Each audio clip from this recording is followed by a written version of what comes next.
Welcome to The Prize Inside. The Prize Inside. A chiropractor's journey in everyday holistic health and vitality. Here, your host, Dr. Jeremy Myers, delves into the remarkable journeys of everyday people who have embraced the path to health and healing. Through his practice, Dr. Jeremy encounters inspiring stories of profound transformation and the power of true healing within each of us. Stay tuned as we discuss various holistic topics and unlock the healing potential that lies within us all.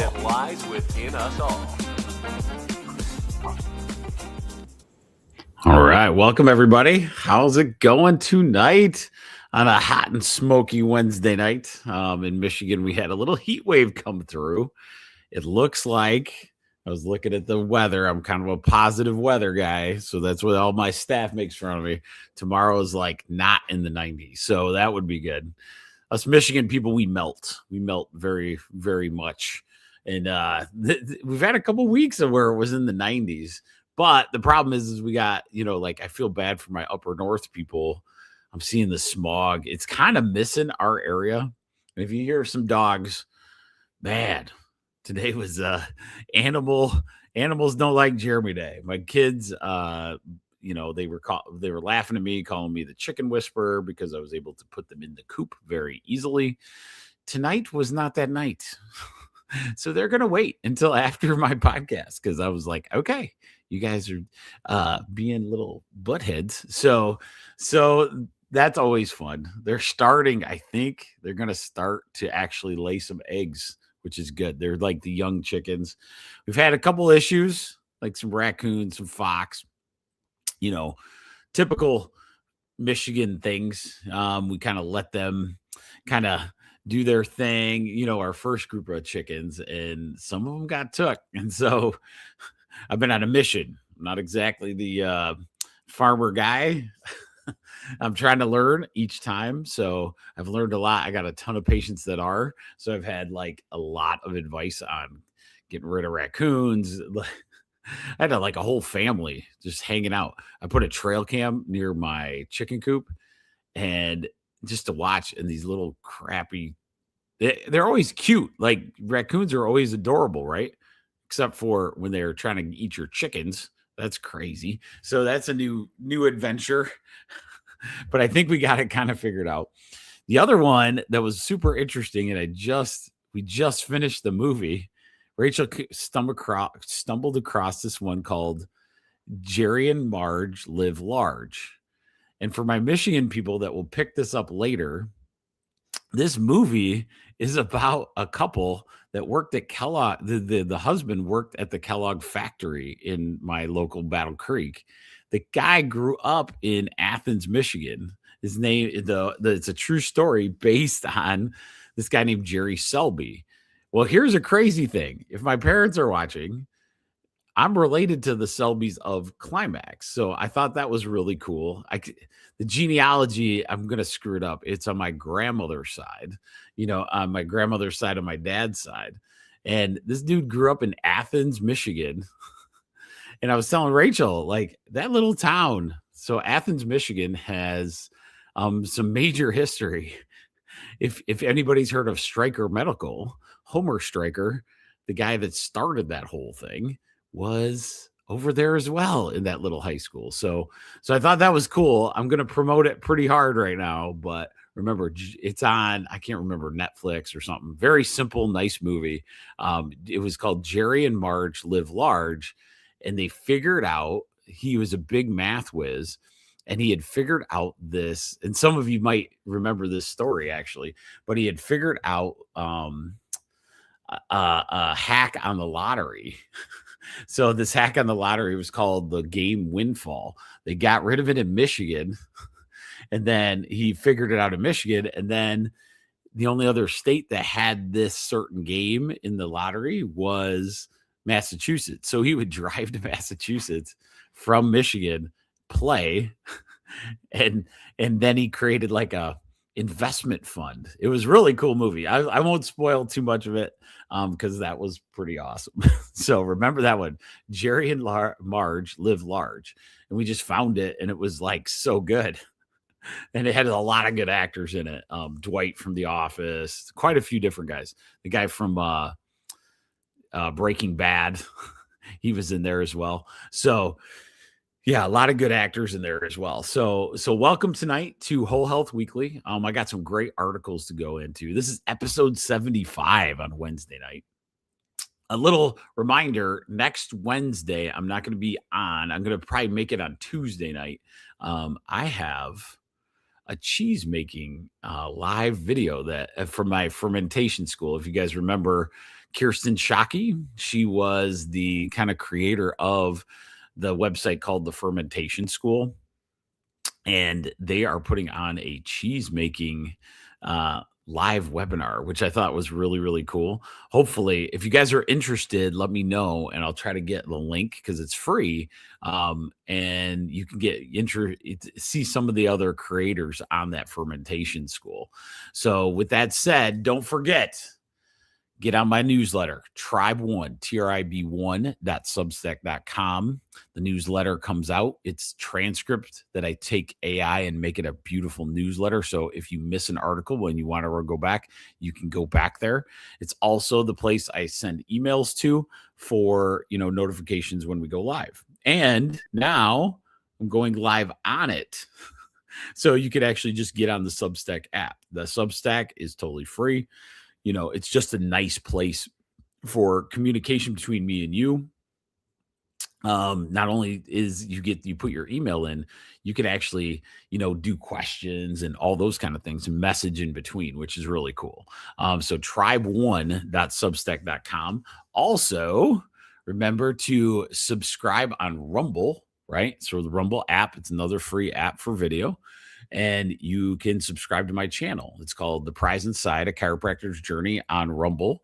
And then also on YouTube, make sure you're pushing that subscribe button, The Prize Inside, A Chiropractor's Journey on YouTube. So those are the three main ones. And of course, Facebook and everything else. That's where I'll always, go live, but you won't be able to catch all the old episodes. Like we just did Trace Minerals on Sunday night.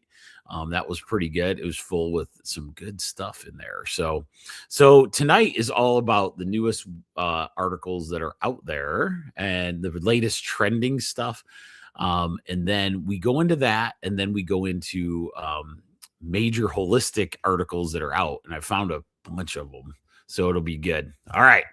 So with that said, let us get started. All right. So what we're going to do first is, like we always do, is what is happening this week. There's going to be a major in 2026. As of right now, the trends are leaning towards in the health and wellness is brain health, cancer, and aging. So a lot of those are big topics for this year, right? And then there's a big reason, especially in the cancer and this brain health stuff, there's quite an uptick in those kind of conditions. And so what we want to do is, for me, I want to just explore them. We don't try to tell you the reason why, that's for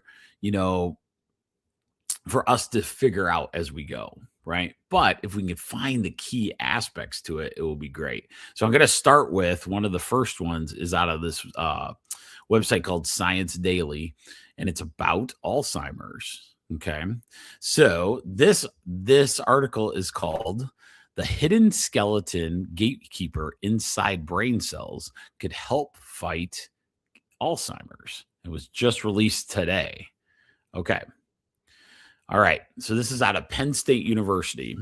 So researchers have discovered that a microscopic skeleton inside neurons, right? So inside neurons does much more than just hold the cell together. It acts as a gatekeeper that controls what brain cells absorb and what brain cells absorb and when they absorb it. When this protective structure weakens, neurons rapidly take in harmful proteins associated with Alzheimer's disease, suggesting that stabilizing it could be a promising new strategy for preventing brain cell damage. Oh man, I gotta hang on. Okay, there we go. Sorry, they got like a bunch of ads. Okay, so brain cells continually pull material from the fluid around them, including nutrients, signaling molecules, and fragments of their own outer surfaces. This process, called endocytosis, supports learning, memory, and routine maintenance of neurons. The Penn State researchers have now identified a previously unrecognized structure that may control much of this activity. The structure is a lattice located just beneath the surface of the neurons and is known as the membrane associated periodic skeleton, or MPS. So I'm going to give a test at the end of this. No, I'm just kidding. So this MPS. All right. So in findings published in Science Advances, the team showed that this MPS, so think of lattice or something holding up the frame of your house, right? The framing, right? It's a physical gatekeeper for nearly every major type of this endocytosis. Built from repeating rings of proteins, the structure was already known to help neurons retain their shape, right? So we're keeping the shape of it. The new results indicate that it also plays a much more active role by controlling where substances enter the cell. So that's pretty interesting. One of the things that, let me get into it. Okay. So basically, if you have a weakened MPS, which is the framework, right, around the house, then the neuron's not being able to do the actions it needs to do to stay healthy. And so because of that, that's when you start getting this Alzheimer's. Now, one of the things that I've always known in holistic strategies is that the it's cholesterol in itself is also kind of a framework lattice for a lot of your brain tissue and a lot of your musculoskeletal tissue.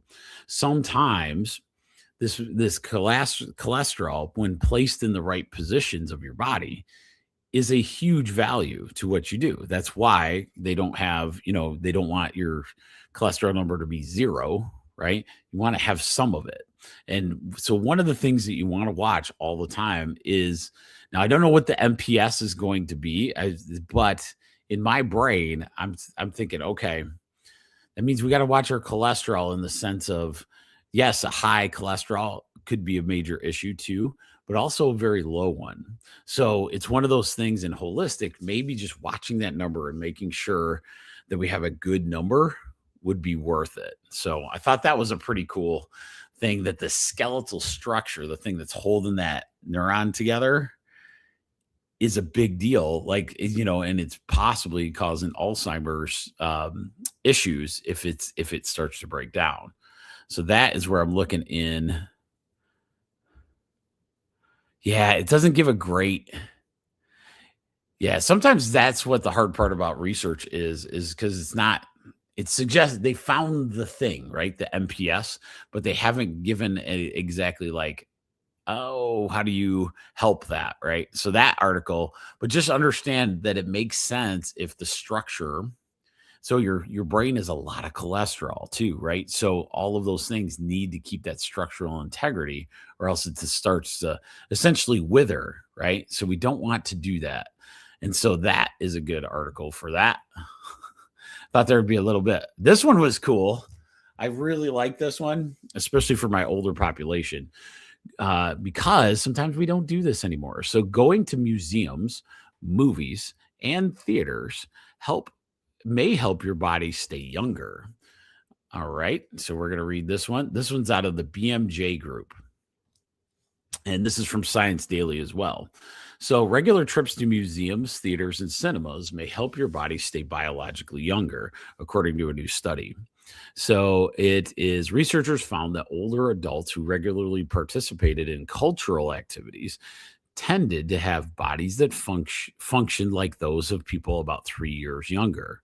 They believe stronger social ties, better mental health, and healthier habits could help explain the link, although more research is needed to determine the cultural activities and why slowly. I can kind of give you an answer. There's there's a few caveats to that. One is energy. Energy. Remember that we have this biofield, right? So we have not only just our energy within, we have this biofield. It's like about 5 feet away from us, right? We have this energetic piece. That's why when you get into a good group that you're really enjoying yourself, it's almost like you're highlighted, you're up one level. And the reason that happens is a lot of times, let's say you're working out in a group that you just adore, right? That energy kind of flows within each of us. And that's why it's really, really troubling. I talk about it pretty much every day. The one thing that petrifies me as we age is my older people that decide that they just want to stay home. And it's it's petrifying because being the hermit type situation, because I can see myself doing that, honestly. Like, it's one of those things where, you start seeing it in, your older adult, especially my adult males. Some of them will just stay home, do their thing, don't want to deal with people, right? You hear that all the time. I don't want to deal with people. That's great.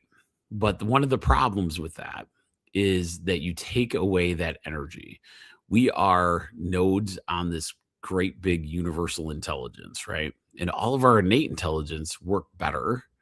Our intelligence within our bodies work better when we're all together, right? And it's very true. And it can be negative too. So you can have, if you're in a negative environment, sometimes those energies will knock you off. The biggest thing is just understanding these cool things like movies, theater, dinner, all those things.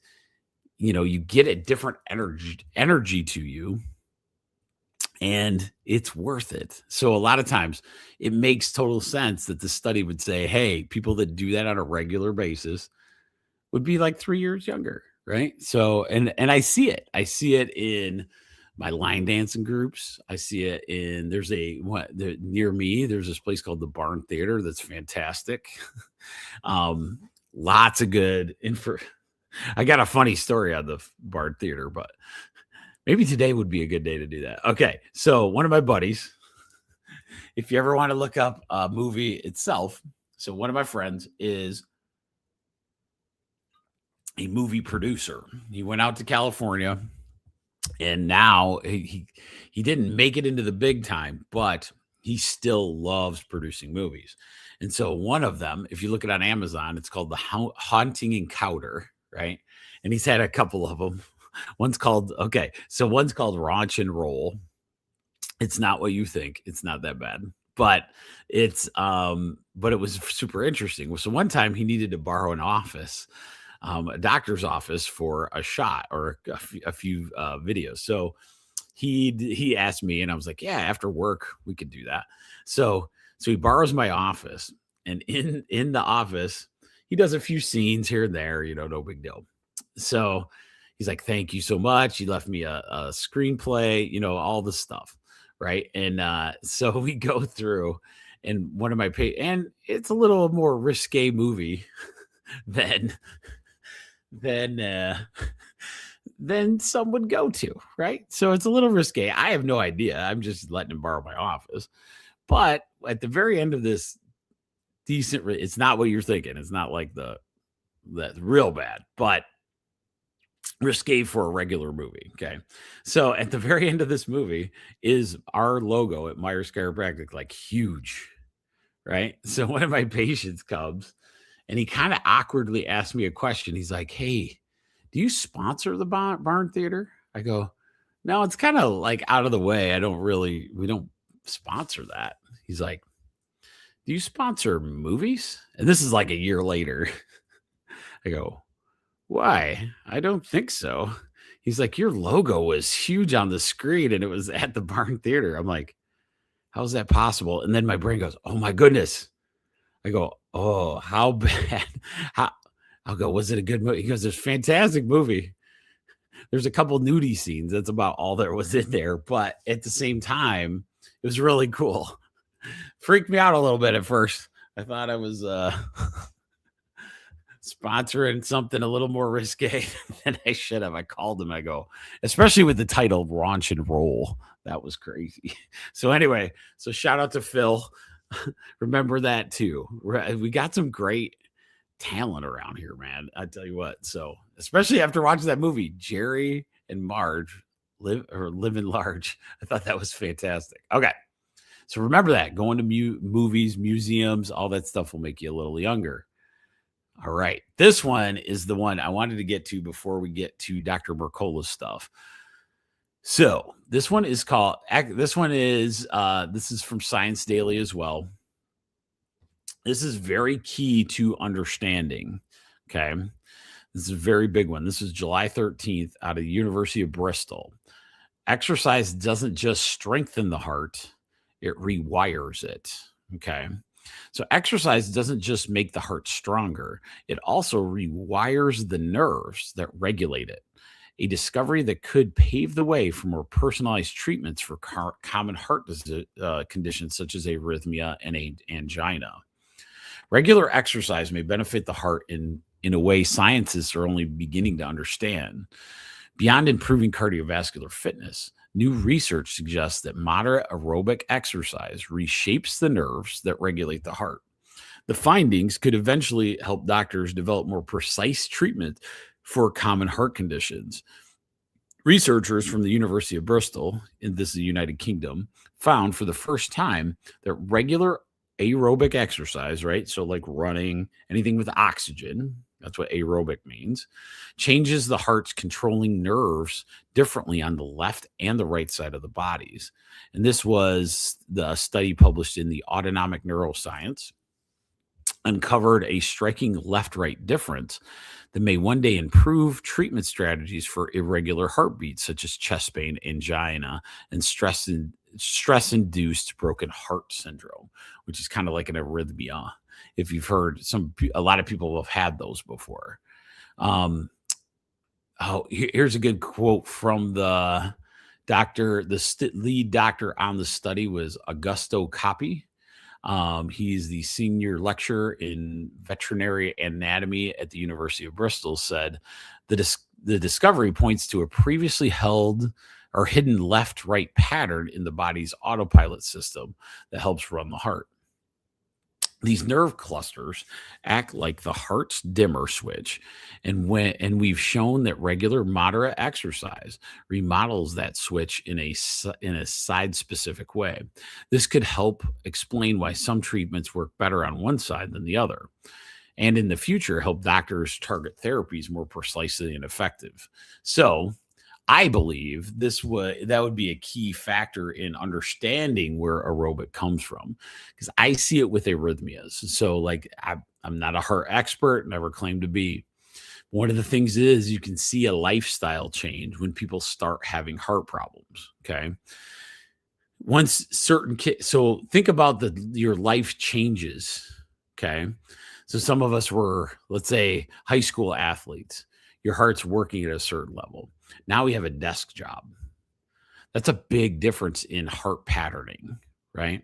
And so a lot of times you can have it rewire to a unfortunate situation where it's not as good, right? And then you go from sitting to try to get back into the sport related activity. It's going to be difficult to do. So what I get from this article is, let's say you want to rewire, we need to start slow and we need to understand that these things happen, right? So if you go from, one of the things that you always heard, is a great title to the situation, but like the couch to 5K. The way the training is fantastic, but the wording is kind of terrible. You don't want to go from the couch to a 5K right away, or else you're going to maybe cause your heart to not be wired correctly when you go for those, that new health and healing. That's why it's hard on your body, your brain, your mind, all of those things to start the exercise path again. One of the hardest things I ever have to tell people is like, especially as we start adulting and working 40 hours a week, and now I'm asking you to go work out again. You know what I mean? Or something like that. That's why I really, really like, if you're working on a regular basis, to go into what they call high intensity training. I think CrossFit. We have a few places in Battle Creek that are really good for boot camp. There's a few Fit in 30. I can think of several 30 minutes, 10 minutes of workout. That's all you really need, to start the process of retraining yourself, especially if you're an athlete back in the day. You know, give yourself a little credit. A lot of times we don't, and that can be a major issue because it's like, man, y'all, like I was a runner once, and those things happen because our heart and everything get rewired, right? And if it gets rewired, it's not rewired to the good that it was. That's why, like some people just feel amazing when they're running, to the point of they keep running, right? They could hurt themselves while they keep running. This is a shout out to Jody while she keeps running. If she ever watches, she'll know who I'm talking about. So that is, I think, the ones I have. Oh yeah, I think that's it. Okay, so that's it for the news that's kind of hitting the mainstream media, kind of TikToky. Let me see if there's any more buzzworthy. The big one is the buzzworthy was there's a release of how the cancer has increased dramatically in this from 2025 to 2026. My goal, I don't like keeping on the positive. I don't like I like keeping it very, very positive. And so that is something we're working on. If you're watching this, you're working on it, like we're going towards those goals and we know what to do. Right. And that's the biggest thing, is we know it's that holistic lifestyle and understanding, got to get off the couch, right? We got to do things every single day. Okay. All right. So let's go into Dr. Mercola. Remember, Dr. Mercola's website is fantastic. I recommend it highly all the time. All you got to do on his site is get in there, put your email, and you'll get article after article. And some of them you'll hit, like when I, talk about it today. So what we're going to talk about is, I really like this one's interesting because this is going to tell us where technology and supplementation is going. Because you hear a lot about other technologies out there, the peptides and all those things. But what about supplementation that you really need? So this article's by Dr. Mercola. So it's called How We Finally Got the Active Ingredient Where It Belongs. Okay. Many nutrients are lost long before they can do their job, but advances in delivery are helping more of what you swallow arrive where it matters most. I really like this. Targeted delivery technologies, like it's called lipid nanoparticles. This is a big science right now.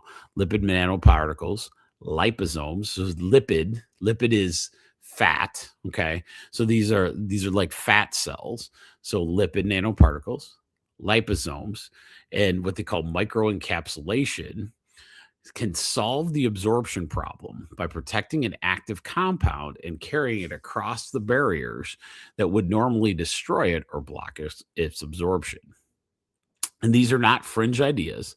They are the same class of delivery science behind some of the most advanced medicines of the last decade. But now we're applying it to nutrition with striking results. By formulating a compound at the nanoscale and wrapping it into a protective carrier. So think about, like, when you lose weight, sometimes you get sick. Why do you get sick? Because fat cells have a very high propensity of like encapsulating essentially toxins to the body. And so a lot of times when people go through like major weight loss or those kind of things, they'll literally get sick. Or another good example is muscle tissue. So like the fat around muscle tissue sometimes will release toxins. That's why like if a lot of massage therapists will be like, drink some water after I'm done, because a lot of times it'll release toxins and you might not feel the greatest. Right. And so those are two ways that they figured out fat cells are good carriers of stuff. Right. So why not make those fat cells carry the supplementation so it doesn't get busted up and doesn't make it to where you want it to go? Okay. So that's what they're talking about. So this one thing called microencapsulation adds a secondary capability, a protective shell that shields a compound from stomach acid and releases it precisely where it is needed, such as in the lower gut. This technology is the headline of a generation of new supplements, and the reason a thoughtfully delivered product can outperform a conventional one many times over without raising the dose. That is huge. So, one of the things, if you can follow me around, there's a little QR code in this corner. This site is going to have a lot of those things. So, we're going to have liposomal vitamins, coming through, and we'll know what they are and how the carrier comes. So, a lot of times, zinc is a great example of that. So, zinc has a hard time getting in the cell without quinine or quercetin, right? And so that kind of helps aid the zinc into the cells. So a lot of times, some of these supplementations will have an easier time. Now, multivitamin, we've known for years, if you get a junk one from, let's say, the store shelf that's been on there for a year, those are made with such a hard shell that, are you getting the supplementation? That's been the argument a long time. I prefer, tons of times, liquid multivitamin. The reason I like that is, especially in the liquid form, that's why we carry that at the office. We carry a nice liquid one because it doesn't have to absorb very quick, or it doesn't have to break down throughout the digestive process to get into your body. So it's literally gets absorbed as you go. Remember, like, you can absorb multivitamin through your skin, right? So you can literally sit in a bathtub and absorb vitamins and minerals through there. That's, if you don't believe me, that's not really holistic when they have patches that do the exact same thing, right? So this liposomal carrying, I'm watching like a hawk, because there's a lot of things that are starting to get there. Our stomach, so remember the gut microbiome, right? So the gut microbiome could be so messed up in you that your stomach acid is way off. If your stomach acid's way off, are you digesting what you should? Or those supplementation, why is it not working? Right. So sometimes the reason it's not working is because the digestive system isn't allowing whatever active ingredient is going in there. Okay. And so many times I love the theory that we get our food, or get most of our vitamins from our food. That's absolutely what we want. The problem is sometimes, if our body is not working at its best functioning, are we getting that food, right? Are we getting that kind of situation? So just remember that as we go. Just remember, when you hear liposomal or anything lipid, right? So lipid, and that supplement is getting carried, that's what they're doing. They're creating a transport system to kind of make essentially like a time release capsule that you hear about. You look, when you get a medicine that's time release, inherently that it's staying in your system longer to release later. If they can do that with a medicine, then why can't we do that with a supplementation, right? And so that was a pretty cool technology. I thought we should really take a look at that. So there's that one. Let's go. This one was kind of cool.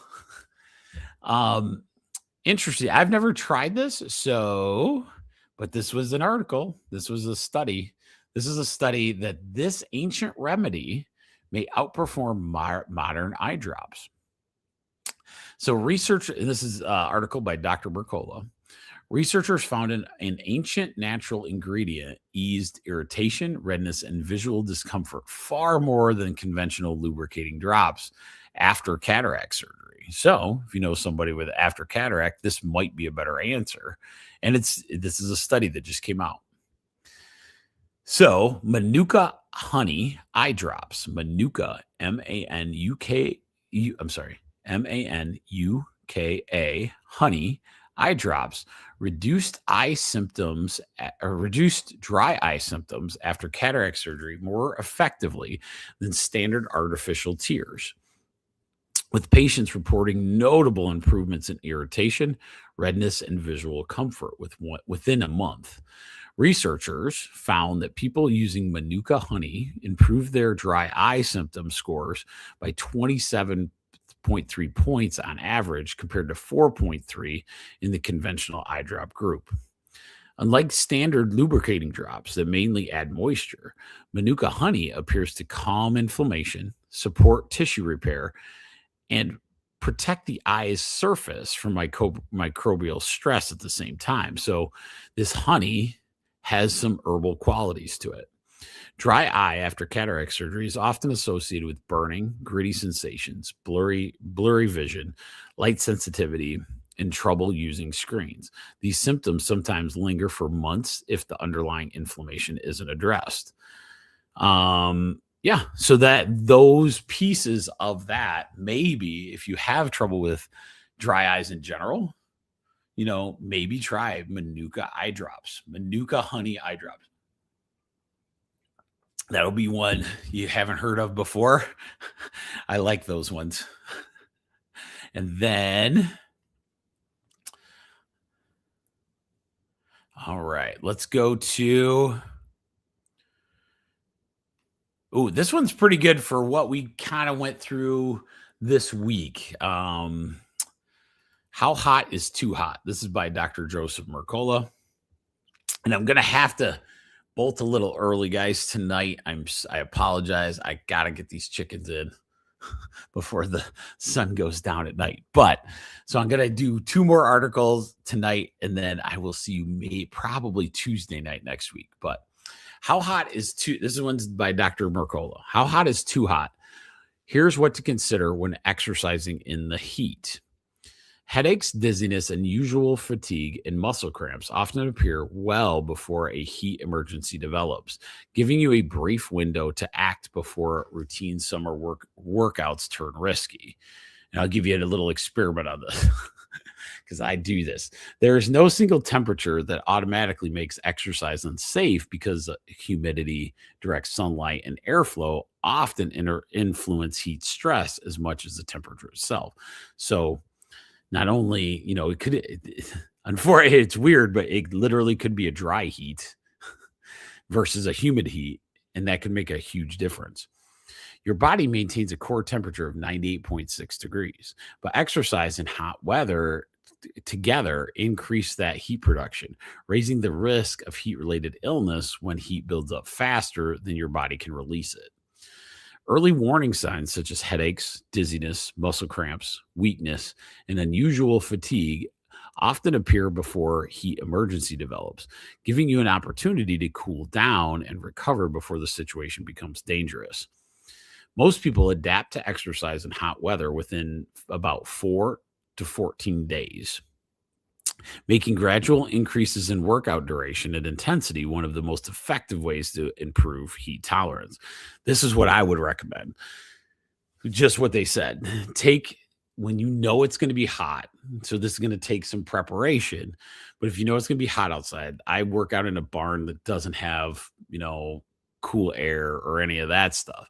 So I'll go out, turn the fan on, but I'll keep it very limited. Yesterday was pretty intense workout. It was like 93 or 94 degrees out. I was able to do it because I kind of walked my body through the heat of the general summer. So it was kind of up there, and it actually felt really, really good to kind of touch those high temperatures. I worked out pretty intensely yesterday, but it took me about a couple weeks to make sure that everything was running and I was working out at a good level where in the heat, my body was able to adapt and, go that way. So a lot of times it's a really good exercise to just kind of give your body that that level, but then watch headaches. I would add one. So you have headaches, dizziness, muscle cramps, weakness, and unusual fatigue. I would also say oxygen. So like breathing, like all of a sudden you have a little more labored breathing, especially in this humid stuff. Us Michigan people know that really well, right? So we have that labored breathing. That might be your indicator like, hey, if I push this a little too far, I might have some issues. Now, I did this. I love to bike ride. I did this a year ago. We went on a super hot day, kind of like yesterday. It was like 93, 94. It was hot out. I think it was last year or the year before. Well, anyway, so I was riding and I had ridden in normal cool temperature, very going through, but it was a huffing situation. Now, with biking, I'm not as experienced on that. So like as I'm working hard, it's a different hard workout. It's I'm going to explain this. So if the exercises you're doing, you're very experienced at, you're going to know the feel, right? But if you're taking on something new, like for me, bike riding, you're not going to know the feel of like overexertion right away because you don't know that exercise really well. It's kind of like swimming, right? So people that swim on a regular basis, they'll know when they're getting tired. But if you don't swim on a regular basis, start getting in, you kind of overdo it the first time. Weightlifting would be that way. I'm very experienced at weightlifting. Therefore, I know what that feels like to have a little bit of struggle there, right? And then know what that feels like if it's off. Just make sure you're listening to your innate intelligence, right? When you're working out in that heat, your body will tell you those things. Dizziness, headaches, more labored breathing than you're used to are all signs that your body's going, hey, maybe slow down a little bit, right? Muscle cramps are a big one. I see that in a lot of high school athletes because in the fall, especially like football stuff or, those kind of things, you'll see it almost every time. A lot of these fields now are astroturf, so they get actually hotter than typical. And so because they get so hot, sometimes you'll actually add that. And I see a ton of muscle cramps. And these kids drink energy drinks, which then dehydrate you, which drives me nuts anyway. But it's one of those things, hydration, and just understanding what your innate is telling you. Okay. So that's the biggest thing. All right. Man, I thought I just lost the screen. I just wasn't, I was talking too much. Okay. All right. And then I got one more. Okay. Let's go back up. All right. Oh, okay. This one is interesting. So this one I'm going to end on tonight. I apologize. It's getting dark out and I better get these chickens. Okay. So this one is interesting so this article is called where'd it go? All right. Okay. So there's let me go back. I'll find it. Hang on. One of nutrition's biggest villains may deserve a retrial. Okay. So one of nutrition's biggest villains may deserve a retrial. For years, it was lumped together with foods people were told to avoid. New evidence suggests that the story may have missed something very important. Okay. So this is called pentodecanoic acid, and it's a unique odd chain saturated fat found in full fat dairy. That's why it's important. This is amino acid found in dairy. Okay. Or it's a saturated fat found in dairy.